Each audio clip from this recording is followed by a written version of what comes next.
അവളുടെ പേര് മറിയം എന്നായിരുന്നു. അമ്മയോട് ചേർന്നിരുന്ന് യേശുവിൻ്റെ മുഖം ധ്യാനിക്കാൻ ആവേ മരിയ പ്രോഗ്രാമിലേക്ക് എല്ലാ പ്രേക്ഷകരെയും സ്നേഹപൂർവ്വം സ്വാഗതം ചെയ്യുന്നു. ഫിലിപ്പൈൻസിന്റെ തലസ്ഥാനമാണ് മനില. അതിനടുത്ത ഒരു പട്ടണമാണ് ലീപ്പ. ക്ലോയിസ്റ്റേഡ് മഠത്തിലെ സിസ്റ്ററായ സിസ്റ്റർ ടെറസീന ജപമാല ചൊല്ലിക്കൊണ്ട് മുറ്റത്തുകൂടെ ഉലാത്തുകയാണ്. തൊട്ടടുത്തുള്ള മുന്തിരിത്തോട്ടത്തിൽ നിന്ന് ഒരു അനക്കം സിസ്റ്റർ ശ്രദ്ധിച്ചു. മുന്തിരിക്കുലയുടെ അടുത്ത് ഒരു മേഘത്തിന്റെ സാന്നിധ്യം. അടുത്ത് ചെന്ന് സൂക്ഷിച്ചു നോക്കിയപ്പോൾ അതീവ സുന്ദരിയായ ഒരു സ്ത്രീ അവിടെ നിൽക്കുന്നു. പരിശുദ്ധി അമ്മയാണെന്ന് മനസ്സിലായപ്പോഴേക്കും അമ്മ സംസാരിച്ചു തുടങ്ങി. 15 ദിവസത്തേക്ക് എൻ്റെ പ്രിയ മകളെ, നീ ഇവിടെ വരണം. എനിക്ക് നിന്നോട് ചില കാര്യങ്ങൾ പറയാനുണ്ട്. അപ്പോഴേക്കും ആകാശത്ത് നിന്ന് ശക്തമായ കാറ്റ് ആഞ്ഞടിക്കാൻ തുടങ്ങി. കൂടാതെ മനോഹരമായ റോസപ്പൂവിൻ്റെ ഇതളുകൾ മുറ്റത്തേക്ക് വീഴാൻ തുടങ്ങി, മഴ പോലെ. ശാസ്ത്രത്തിൻ്റെ എല്ലാ തെളിവുകളെയും പ്രസക്തിയും മാറ്റി നിർത്തിക്കൊണ്ട് കാറ്റത്ത് ഈ പൂവിതളുകൾ പറന്നുപോയില്ല, താഴേക്ക് തന്നെ നിപതിച്ചുകൊണ്ടിരുന്നു. പൂവിതളുകളിൽ പരിശുദ്ധ അമ്മയുടെയും യേശുവിൻ്റെയും മുഖം ആലേഖനം ചെയ്യപ്പെട്ടിരുന്നു. പരിശുദ്ധ അമ്മ സിസ്റ്റർ ടെറസീനയോട് പറഞ്ഞു, നിങ്ങളുടെ രാജ്യത്ത് വലിയ ഭൂകമ്പങ്ങളും പീഡനങ്ങളും ഉണ്ടാകും. തളർന്നു പോകരുത്, പ്രത്യാശ നഷ്ടപ്പെട്ടു പോകരുത്. ജപമാല ജപിക്കണം, യേശുവിനോട് ചേർന്ന് നിൽക്കണം. പരിശുദ്ധ അമ്മയുടെ സ്നേഹം. അമ്മ സ്നേഹത്തിൻ്റെ ഒരു ആൾ രൂപമാണ്. മനുഷ്യനെ ഇത്രമാത്രം തൻ്റെ മാതൃഹൃദയത്തോട് ചേർത്ത് വയ്ക്കുന്ന പരിശുദ്ധ അമ്മയുടെ സ്നേഹത്തെക്കുറിച്ച് ധ്യാനിച്ചുകൊണ്ട് നമുക്ക് ഈ ഗാനത്തിലൂടെ പാടാം, പ്രാർത്ഥിക്കാം.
പരിശുദ്ധയമ്മേ, പ്രിയസുധനെ വേണ്ടവിധം ആരാധിക്കാൻ, ആത്മാവിലും സത്യത്തിലും ആരാധിക്കാൻ ഞങ്ങളുടെ കൂടെ വന്ന് ഞങ്ങളെ പഠിപ്പിക്കണമേ, സഹായിക്കണമേ.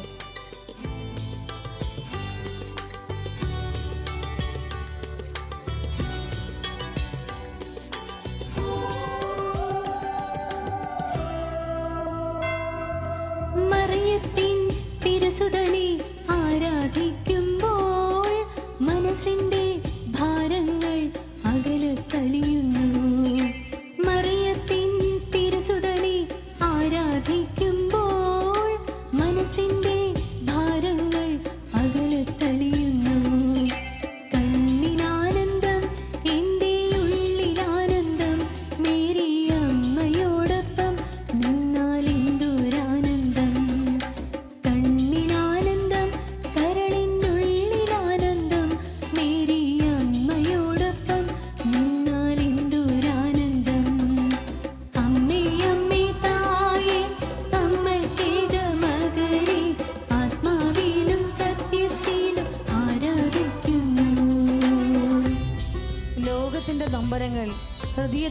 ഏറ്റുവാങ്ങി പുത്രനെ ആരാധിച്ച് മുറിവുണക്കാൻ അമ്മേ ഞങ്ങൾക്ക് കൂട്ടായി കൂടെ വരണമേ.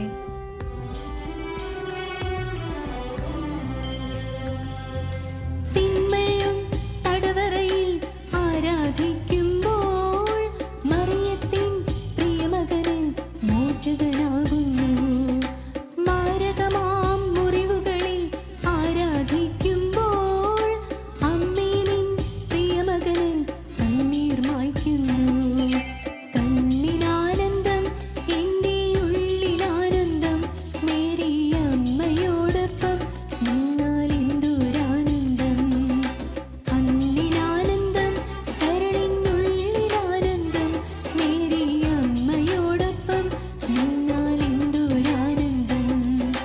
ഉച്ചസ്വരത്തിൽ പാടുന്നു ഉന്നതനീശനെ വാഴ്ത്തുന്നു. പാരിൻ്റെ രക്ഷയോർക്കുന്നു മേരി സുതനേ ഞാൻ വാഴ്ത്തുന്നു. മന വീണ നീട്ടി പാടുന്നു. അമ്മേ അമ്മേ തായേ അമ്മക്കേക മകനെ ആത്മാവിലും സത്യത്തിലും ആരാധിക്കുന്നു. അമ്മേ അമ്മേ തായേ അമ്മക്കേക മകനെ ആത്മാവിലും സത്യത്തിലും ആരാധിക്കുന്നു. അമ്മേ അമ്മേ തായേ അമ്മക്കേക മകനെ ആത്മാവിലും സത്യത്തിലും ആരാധിക്കുന്നു. അമ്മേ അമ്മേ തായേ അമ്മക്കേക മകനെ ആത്മാവിലും സത്യത്തിലും ആരാധിക്കുന്നു.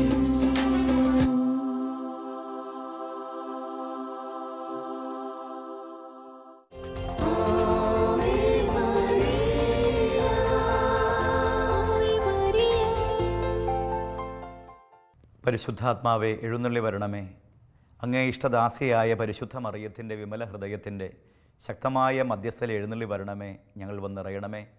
ഇത് കണ്ടുകൊണ്ടിരിക്കുന്ന എല്ലാ ഹൃദയങ്ങളെയും പരിശുദ്ധാത്മാവെ അങ്ങ് നിറഞ്ഞ് പരിശുദ്ധ അമ്മയുടെ വിമല ഹൃദയ സ്നേഹം ചൊരിഞ്ഞ് അങ്ങ് വഴി നടത്തണമേ, കരം പിടിക്കണമേ.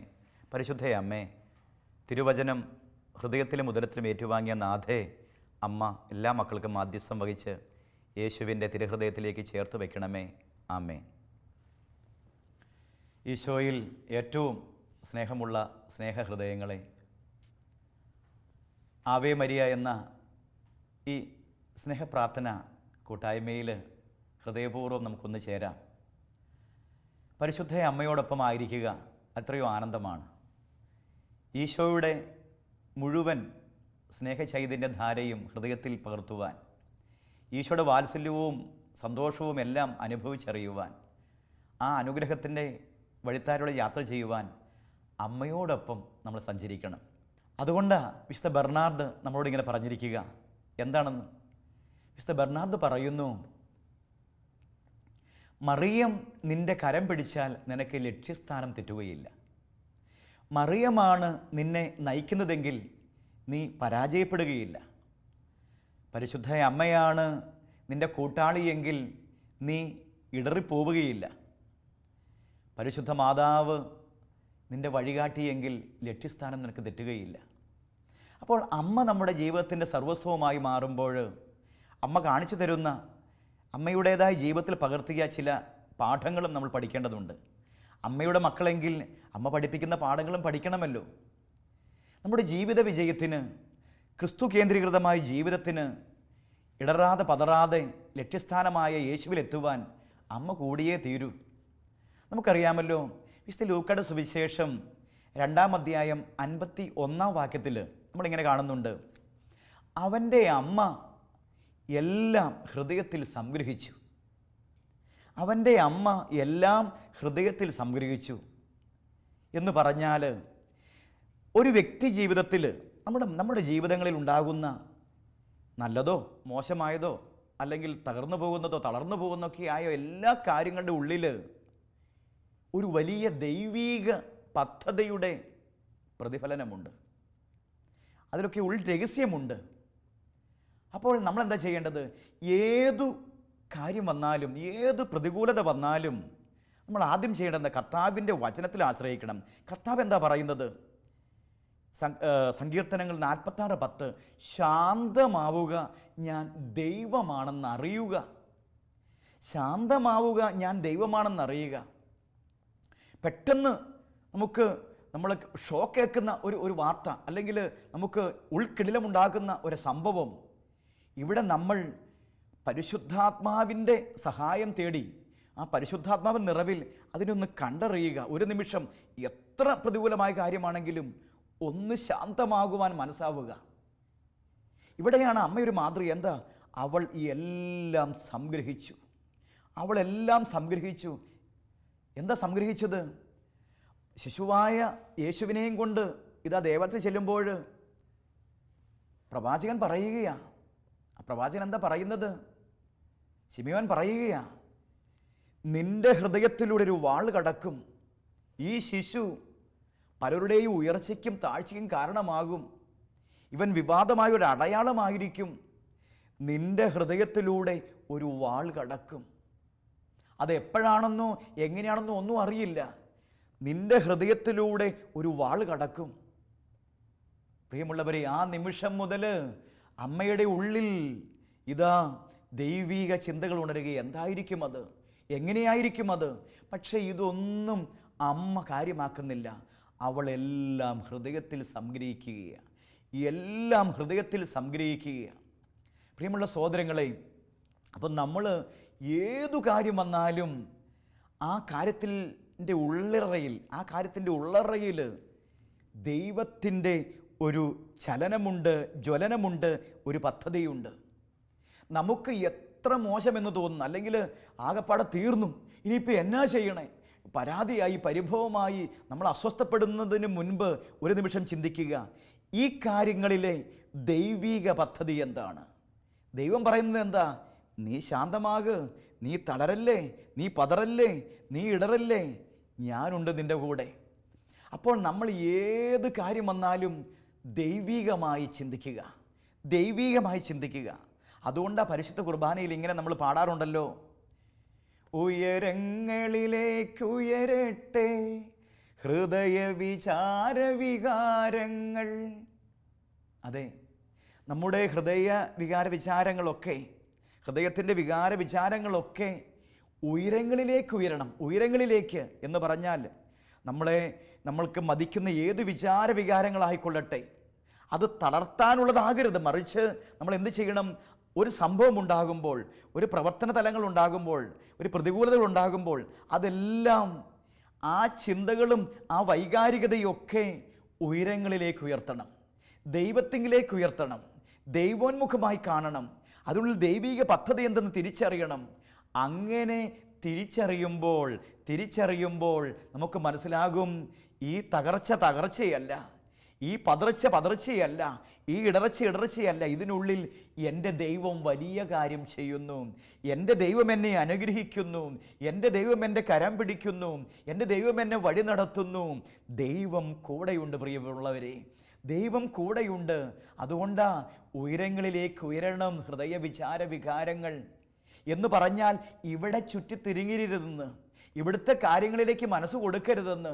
അവിടെ നോക്കി അവർ കാരണമാ, ഇവർ കാരണമാ, അങ്ങനെ എനിക്ക് സംഭവിച്ചു, ഇങ്ങനെ എനിക്ക് സംഭവിച്ചു, എൻ്റെ അപ്പൻ കാരണമാ, എൻ്റെ അമ്മ കാരണമാ, എൻ്റെ കൂട്ടുകാർ കാരണമാ, എൻ്റെ ഭാര്യ കാരണം, എൻ്റെ ഭർത്താവ് കാരണമാ ഇതൊക്കെ സംഭവിച്ചത് എന്ന് പരാതി പറയല്ലേ, പരിഭവം പറയല്ലേ. നമ്മൾ തിരിച്ചറിയുക, എന്നെ വിശുദ്ധീകരിക്കുവാൻ ഇതിനുള്ളൊരു ദൈവീക പദ്ധതിയുണ്ട്. എന്നെ അനുഗ്രഹമാക്കി മാറ്റുവാൻ വീടിനും വീട്ടുകാർക്കും നാടിനും നാട്ടുകാർക്കും ഇടവകയ്ക്കും രൂപതയ്ക്കും ദേശത്തിനും കേരള സഭയ്ക്കും ഭാരതസഭയ്ക്കും തിരുസഭയ്ക്കും ഞാൻ അനുഗ്രഹമായി മാറുവാൻ എൻ്റെ ദൈവം എന്നെ ഉപയോഗിക്കുന്നു, എന്നെ അനുഗ്രഹിക്കുന്നു എന്നേ നാം തിരിച്ചറിയാവൂ.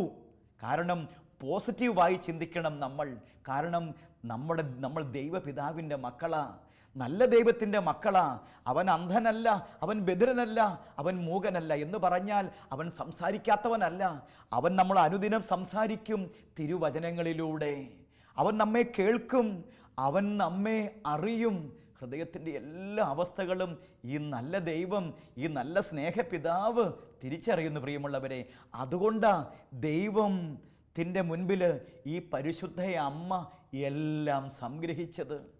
എല്ലാം സംഗ്രഹിച്ചു എന്ന് പറഞ്ഞാൽ ഒരു വാൾ കടന്നു പോകും. എന്ന് പറഞ്ഞാൽ ഒരു വാള് നമുക്ക് ശാരീരികമായി കടന്നു പോകുന്നതിലും നൊമ്പരമാണ് മാനസികമായ ഹൃദയവ്യഥ എന്ന് തിരിച്ചറിയുക. കാരണം ഒരു വാളൊരു ഹൃദയത്തിലൂടെ കടന്നു കഴിഞ്ഞാൽ അടുത്ത നിമിഷം മരണം സംഭവിക്കും, അതോട് തീർന്നു. പക്ഷേ ഒരു ജീവിത സഹന വാളെന്ന് പറഞ്ഞു കഴിഞ്ഞാൽ അതിങ്ങനെ നിൽക്കും. അതൊന്ന് അനങ്ങിയാൽ ഹൃദയം നൊമ്പരം ഉണ്ടാക്കും. ആ ഹൃദയവാൾ ഏറ്റുവാങ്ങിയവള പരിശുദ്ധ അമ്മ, നമ്മുടെ രക്ഷയ്ക്ക് വേണ്ടി പുത്രനെ ബലി കഴിച്ച അമ്മ. അതുകൊണ്ട് പ്രിയമുള്ളവരെ, നമ്മുടെ ജീവിതത്തിലെ ഏതവസ്ഥകളിലും തളരാതെ പതരാതെ നിൽക്കുവാൻ അമ്മ മാതൃകയാണ്. ബഹുമാനപ്പെട്ട പ്രശസ്ത ഗാനരചിതാവായ സംഗീത സംവിധായകനായ ഷാജി തുമ്പേച്ചിറ അച്ഛൻ, പ്രിയങ്കരനായ നല്ല എത്രയോ മനോഹരമായ ഗാനങ്ങൾ ആഗോള സഭയ്ക്ക് നൽകിയ അച്ഛൻ്റെ മനോഹരമായൊരു ഗാനം എന്നെ വല്ലാതെ ആകർഷിച്ചിട്ടുള്ള ഗാനം എന്താണെന്നറിയാമോ? നിസാരമാ നിസാരമാ നീറും ദുഃഖങ്ങൾ, നിസാരമാ നിസാരമാ നിസാരമാ നീറും ദുഃഖങ്ങൾ, നിസാരമാ നാളെ വരുന്ന മഹിമയോർത്താൽ ഇന്നിൻ ദുഃഖങ്ങൾ നിസാരമാ. നാളെ വരുന്ന മഹിമയോർത്താൽ ഇന്നിൻ ദുഃഖങ്ങൾ നിസാരമാ. ആരൊക്കെ നിന്ദിച്ചോ, ആരൊക്കെ ഒറ്റപ്പെടുത്തിയോ, ആരൊക്കെ കുറ്റപ്പെടുത്തിയോ, കറിവേപ്പില പോലെ നമ്മളെ മാറ്റി നിർത്തിയോ, വിമർശിച്ചോ, നീയും ഞാനും തളരരുത്. എന്തുകൊണ്ടെന്നാൽ അച്ഛൻ വീണ്ടും എഴുതുകയാ, വന്ദനം വരും നാളു വരുന്നു, നിന്ദനത്തിൽ നീയുന്നു സന്തോഷിക്കുവിൻ. വന്ദനം വരും നാളു വരുന്നു, നിന്ദനത്തിൽ നീയുന്നു സന്തോഷിക്കുവിൻ.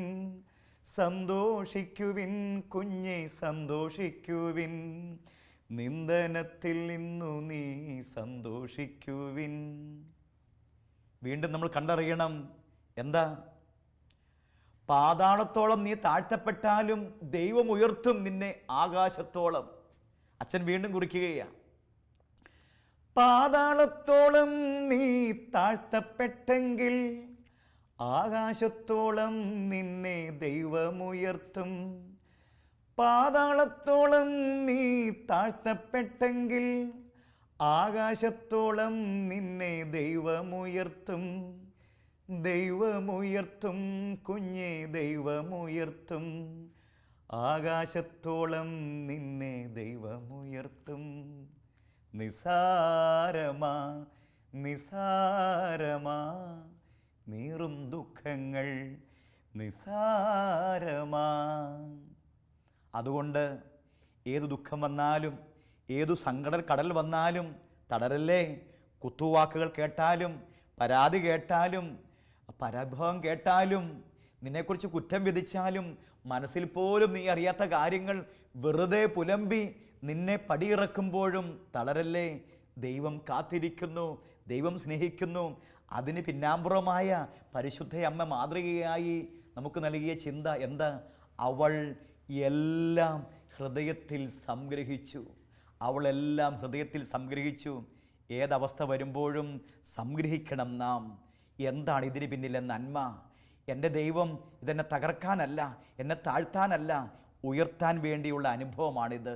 സ്വർഗത്തോളം ഉയർത്താൻ, ദൈവത്തോളം വളർത്താൻ, വിശുദ്ധനാക്കി മാറ്റുവാൻ, വിശുദ്ധയാക്കി മാറ്റുവാൻ എൻ്റെ സഹനങ്ങൾ, എൻ്റെ കണ്ണീര് ഒക്കെ എൻ്റെ ദൈവം ഏറ്റുവാങ്ങും. എൻ്റെ കണ്ണീർ കണങ്ങൾ കുപ്പിയിൽ ശേഖരിക്കും. അതുകൊണ്ട് അമ്മയെക്കുറിച്ച് നമ്മളിങ്ങനെ ലതീഞ്ഞു പാടുമ്പോൾ ഇങ്ങനെ പാടുന്നുണ്ടല്ലോ, ആനന്ദത്തിലുമല്ലലിലും പ്രീതി മഹേശനു ചേർത്തൊടുവിൽ നിത്യകിരീടമണിഞ്ഞവളെ പ്രാർത്ഥിക്കണമേ ഞങ്ങൾക്കായി. ആനന്ദത്തിലും അല്ലലിലും പ്രീതി മഹേശന് എന്ന് പറഞ്ഞാൽ ദുഃഖം വന്നാലും, സങ്കടം വന്നാലും, സഹനങ്ങൾ വന്നാലും എല്ലാം ദൈവമേ അങ്ങയുടെ ഇഷ്ടമെന്ന് പറയുന്ന ഒരു ഏറ്റുപറച്ചിലാണ് മനുഷ്യജീവിതത്തിൻ്റെ വിജയത്തിൻ്റെ വഴിത്താര. ആയതിനാൽ അതിന് ഏറ്റവും നല്ല മാതൃകയാണ് പരിശുദ്ധ മറിയം. നല്ല അമ്മ നമ്മളെ നയിക്കട്ടെ. അമ്മയോട് ചേർന്ന് ബലം പിടിച്ച് ആ അമ്മയുടെ ബലത്തിൽ, അമ്മയുടെ വാത്സല്യ തണലിൽ, അമ്മയുടെ സ്നേഹവാത്സല്യ പരിചരണത്തിൽ മക്കളായി നമുക്ക് മുന്നേറാം. Ave Maria.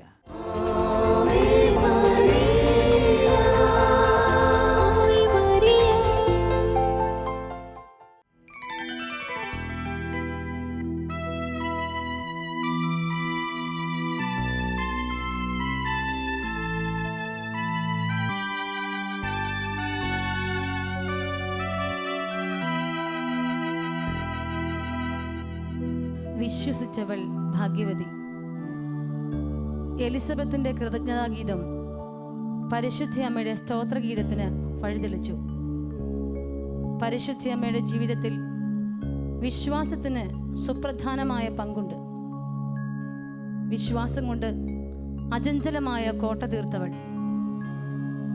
ജീവിതത്തിന്റെ ചുട്ടുപൊള്ളുന്ന അനുഭവങ്ങളിലൂടെ അഗ്നിരഥത്തിൽ സഹനത്തിലൂടെ യാത്ര ചെയ്തവൾ. സ്തോത്രഗീതത്തിന് 2 ഘട്ടങ്ങളുണ്ട്. ഒന്ന്, പരിശുദ്ധ അമ്മയിലൂടെ പ്രാവർത്തികമാകുകയും പൂർത്തിയാകുകയും ചെയ്യുന്ന രക്ഷാകര പ്രവർത്തനങ്ങൾ. 2, പുത്രനായ യേശുവിൻ്റെ മനുഷ്യാവതാരവും അതുവഴി ഭൂമിയിൽ നടക്കുന്ന പ്രവർത്തനങ്ങളും പരിവർത്തനവും നവീകരണവും. യേശുവിൻ്റെ രക്ഷാകര പ്രവർത്തനത്തിന് നേരിട്ട് സാക്ഷിയാകാൻ കഴിഞ്ഞ പരിശുദ്ധ അമ്മയുടെ ഹൃദയത്തിൽ നിന്ന് അണപൊട്ടിയൊഴുകിയ അവാച്യമായ ആനന്ദത്തിൻ്റെ അലതല്ലാണ് സ്തോത്രഗീതം. മരിയൻ ആധ്യാത്മികതയുടെ അനർഘളമായ ഘടകമാണ്, സുപ്രധാനമായ പങ്കാണ് സ്തോത്രഗീതം. സ്തോത്രഗീതം ദൈനംദിന ജീവിതത്തിൽ ആലപിക്കുന്നവർക്ക് പരിശുദ്ധയമ്മ സമൃദ്ധമായ അനുഗ്രഹങ്ങളും വാഗ്ദാനങ്ങളും പ്രദാനം ചെയ്യും. നിത്യപിതാവിന് ഒരു വലിയ സമ്മാനമായി സ്തോത്രഗീതം ആലപിച്ച് നമുക്കും പ്രാർത്ഥിക്കാം, പാടാം.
മാതാവേ, സ്വർഗീയ കൃപകളാൽ എന്നെ നിറയ്ക്കണമേ.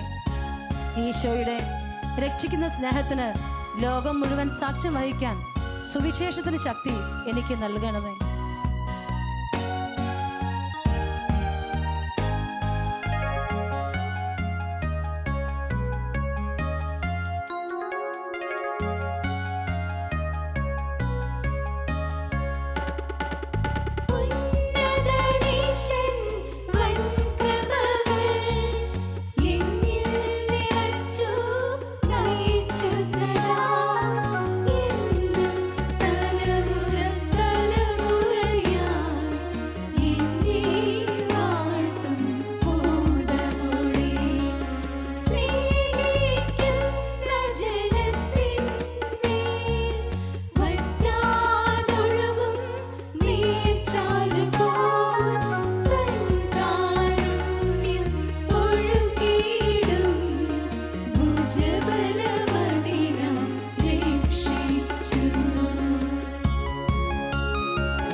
മാതാവേ, എൻ്റെ ആന്തരിക ജീവിതത്തിൽ എളിമ വർദ്ധിപ്പിക്കുകയും എളിമയാൽ അബ്രഹാത്തിന് നൽകിയ വാഗ്ദാനം എൻ്റെ ജീവിതത്തിലും പൂർത്തിയാകാൻ എന്നെ പ്രാർത്ഥിച്ച് അനുഗ്രഹിച്ച് ബലപ്പെടുത്തണമേ.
പരിശുദ്ധ അമ്മയോട് ചേർന്ന് സന്തോഷത്തോടെ നമുക്ക് പ്രാർത്ഥിക്കാം. അമ്മേ മാതാവേ, എന്നെ സ്വർഗീയ ആനന്ദത്തിൽ വളർത്തണമേ. ചേർന്ന് പ്രാർത്ഥിക്കാം. അമ്മേ മാതാവേ, എന്നെ സ്വർഗീയ ആനന്ദത്തിൽ വളർത്തണമേ. ആവർത്തിച്ച് പ്രാർത്ഥിക്കാം. അമ്മേ മാതാവേ, എന്നെ സ്വർഗീയ ആനന്ദത്തിൽ വളർത്തണമേ.